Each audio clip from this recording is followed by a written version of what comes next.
Todos conhecemos a bandeira e o hino nacional porque são o símbolo da República Portuguesa à qual pertencemos. Nos grandes acontecimentos ou comemorações, o hino e a bandeira são os símbolos que unem os portugueses, provocando em todos nós um sentimento de orgulho. Temos vindo a falar de monarquias e de reis. A partir de agora vamos passar a falar de república. O dia 5 de outubro é feriado nacional porque foi nesse dia, no ano de 1910, que foi implantada a República Portuguesa, regime em que ainda hoje vivemos. Portugal conheceu até aos nossos dias diferentes regimes políticos. A monarquia desde 1143. A monarquia constitucional desde 1820. E a República desde 5 de outubro de 1910.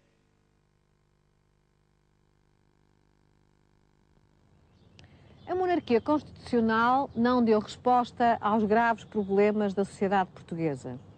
Apesar do esforço de desenvolvimento e modernização do país, na segunda metade do século XIX, a população continuava a viver com grandes dificuldades. Apenas 20% da população vivia nas cidades e o país despovoava-se devido à imigração, sobretudo nas zonas rurais do Minho, do Douro Litoral e da Beira Litoral. A economia portuguesa continuava a ter por base a agricultura, apesar do desenvolvimento industrial iniciado durante as últimas décadas do século XIX. Os transportes, os bancos, as companhias comerciais e a maior parte da nossa indústria estavam nas mãos de estrangeiros. Era grande a agitação social. As greves atingiram números alarmantes. E em 1876 surge um novo partido, o Partido Republicano, que defendia um regime liderado por um Presidente da República, escolhido apenas por um período de tempo limitado, através de eleições.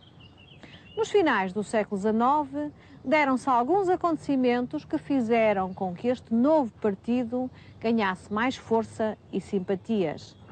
Que acontecimentos foram esses?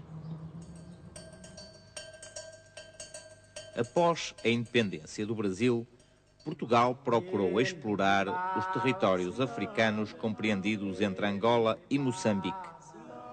Alguns exploradores portugueses desbravaram estes territórios para fazerem o aproveitamento económico das suas riquezas naturais. Em 1866, Portugal publicou o mapa cor-de-rosa para dar a conhecer aos outros países europeus que os territórios entre Angola e Moçambique lhe pertenciam.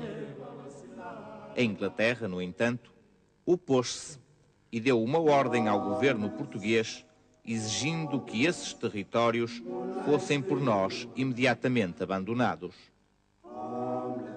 O rei e o governo português cederam perante o ultimátum da Inglaterra, o que provocou grande desagrado entre os portugueses. O Partido Republicano aproveitou esta oportunidade para desprestigiar o regime monárquico. Promoveu manifestações, como por exemplo a realizada em Lisboa em 1890, acusando o rei e o governo de terem traído os portugueses. Em 31 de janeiro de 1891, no Porto, deu-se a primeira tentativa de implantação da República. A revolta teve apoio de muitos populares e militares, mas acabou por fracassar devido à intervenção da Guarda Municipal, que era fiel à monarquia. A agitação política e social aumentou, sobretudo, no tempo do governo esfiado por João Franco. Em 1908, dá-se um atentado à família real, tendo sido morto o rei Dom Carlos e o príncipe herdeiro Dom Luís Filipe. Dom Manuel II, apenas com 18 anos, torna-se então o rei português. No entanto, o descontentamento aumenta devido ao agravamento das condições de vida das classes populares e da classe média das cidades. O exército revoltou-se E na madrugada do dia 5 de outubro de 1910, essa revolução saiu vitoriosa. Foi aqui, desta varanda, que foi proclamada pela primeira vez a República Portuguesa na manhã do dia 5 de outubro de 1910.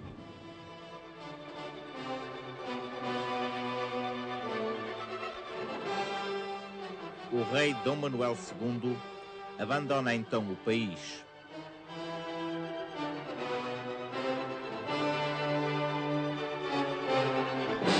A população sai à rua para se manifestar a favor da República. Após a proclamação da República, é nomeado um governo provisório, chefiado por Teófilo Braga, seguindo-se depois eleições para se escolherem os deputados que irão fazer a nova Constituição de 1911.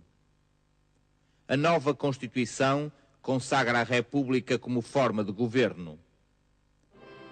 O poder mais relevante desta Constituição é o legislativo. O poder legislativo é exercido pelo Congresso de Deputados ou Parlamento.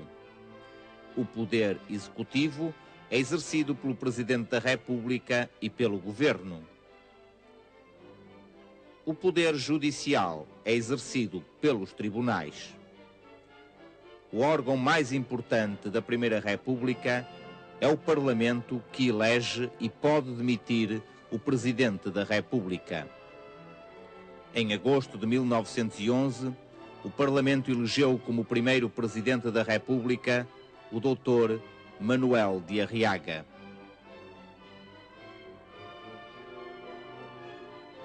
O principal combate travado pelos primeiros governos republicanos foi contra o analfabetismo, que em 1911 atingia já 75% da população portuguesa. Nesse sentido, foi criado o ensino infantil e tornados obrigatórios 6 anos de ensino primário. No ensino médio, foram criadas escolas agrícolas, comerciais e industriais.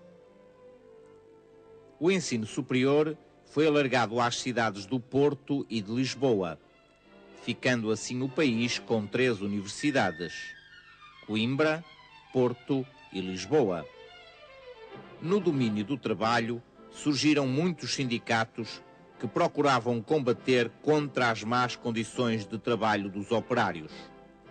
Estabelece-se o direito à greve, o descanso semanal obrigatório, o número de horas de trabalho e é criado um seguro para casos de acidente, doença e velhice. As greves generalizam-se e durante a Primeira República houve um total de 518 greves. Em 1914, funda-se a União Operária Nacional, que mais tarde, em 1919, já controlava todo o movimento sindical. Este movimento grevista contribuiu para o aumento da instabilidade social, que, aliada à instabilidade governativa, provocou o aumento dos problemas do país. Em 16 anos, o país conheceu 8 presidentes e 50 mudanças de governo.